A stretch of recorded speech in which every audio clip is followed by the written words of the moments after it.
혹시 이런 생각 해보신 적 없으세요? 처음엔 정말 열정이 넘쳤는데 어느 순간 주변이랑 비교하게 되고 경쟁에 지쳐서 마음이 막 흔들리는 거죠.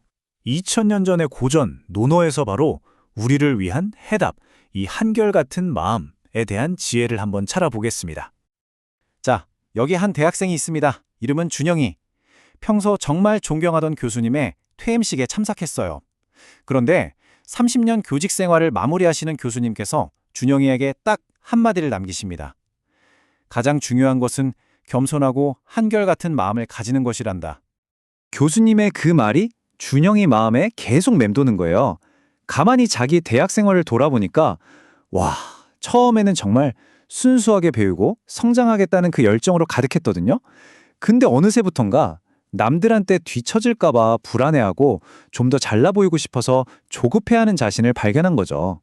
아, 내가 초심을 잃었구나 하고요. 근데 있잖아요. 준영이의 이런 고민, 이게 비단 준영이만의 이야기는 아닐 겁니다. 어쩌면 오늘을 살아가는 우리 모두의 이야기일 수도 있죠.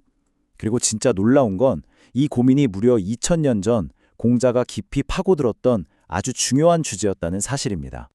준영이의 교수님은 바로 이 문제의 핵심을 정확히 꿰뚫어 보셨던 거예요. 그가 왜 그렇게 초심을 잃고 불안해하는지 바로 논어의 가르침을 통해서 설명해 주십니다.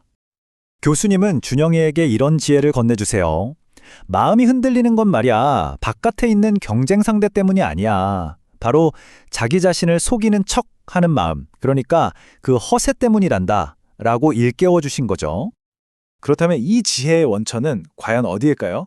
자, 논어 수리편 26장 공자의 목소리를 직접 한번 들어보시죠. 공자가 이렇게 말합니다. 만약 내가 성인이나 선인 같은 위대한 사람을 만날 수 없다면 차라리 그냥 한결같은 마음을 가진 사람이라도 만났으면 좋겠다고요. 와, 이게 무슨 뜻이겠어요? 그만큼 그런 사람이 드물고 귀하다는 거죠. 바로 이 지점입니다. 공자가 꾸준함과 진실됨을 얼마나 중요하게 생각했는지를 딱 보여주는 대목이죠. 그러니까 이 한결같은 마음이라는 게 인간의 근본이면서도 세상에서 찾아보기 정말 힘든 귀한 덕목이었던 거예요. 공자의 이 깊은 가르침은요, 우리가 아주 잘 아는 네 글자, 사자성어 안에 완벽하게 담겨 있습니다. 네, 바로 초지일관입니다. 처음 먹은 마음을 끝까지 하나로 꿰뚫는다 이런 뜻인데 이 말의 핵심 비밀은요.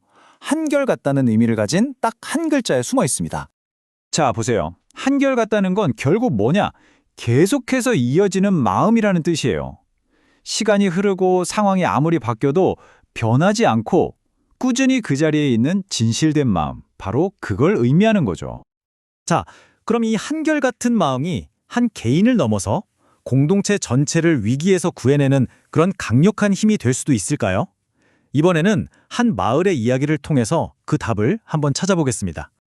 지혜로운 스승 노사가 제자들과 함께 한 마을에 도착했는데 분위기가 심상치 않은 거예요. 마을이 도적들의 위협 때문에 완전히 혼란에 빠져 있었습니다. 어떤 사람들은 싸워야 한다. 다른 사람들은 아니다. 그냥 가진 거 내주고 항복하자 이러면서 완전히 분열되어 있었죠. 바로 그때 노사 스승이 말합니다.